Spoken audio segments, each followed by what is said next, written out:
শাকিব খানকে নিয়ে বেশ কয়েকটি সিনেমা নির্মাণ করে আলোচনায় আসেন নির্মাতা শামীম আহমেদ রনি। 2016 থেকে 2020 পর্যন্ত সেসব সিনেমা মুক্তি পায়।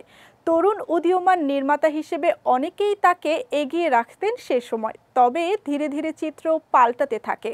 শাকিব খানের সঙ্গে দূরত্ব তৈরি হয় নির্মাতার। প্রযোজনা প্রতিষ্ঠান শাপলা মিডিয়ার হয়ে কয়েকটি কাজ করেন শামীম আহমেদ রনি, কিন্তু ধীরে ধীরে যেন নিজেকে হারিয়ে ফেলছিলেন রনি।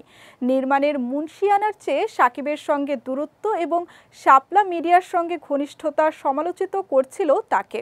2023 সালের দিকে আমেরিকায় পাড়ি জমান রনি। তারপর থেকে স্ত্রীকে নিয়ে সেখানেই আছেন নির্মাতা। তারপর থেকে নতুন কোনো সিনেমা নির্মাণের খবর পাওয়া যায়নি তার কাছ থেকে। সিনেমা নিয়ে ভাবছেন কিনা তা পরিষ্কার না, তবে এটি জানা গেছে তিনি সেখানে চাকরি করছেন, শুরু করেছেন লেখাপড়াও। 5 জুন ফেসবুকে একটি ভিডিও শেয়ার করেছেন রনি, যেখানে তাকে ফর্মাল লুকে দেখা গেছে। ভিডিওটি করেছেন তার স্ত্রী। সেখানে তিনি তার কাজ ও লেখাপড়া নিয়ে কথা বলেছেন। 8:30 to 4:30 job, 5 days job, 2 days তো ডে অফ, 3 দিন ওয়ার্ক ফ্রম হোম। আমেরিকাতে অ্যাডমিশন নিলাম, এই তো জুনের 20 তারিখ থেকে ইনশাল্লাহ সেটার ক্লাস শুরু হবে।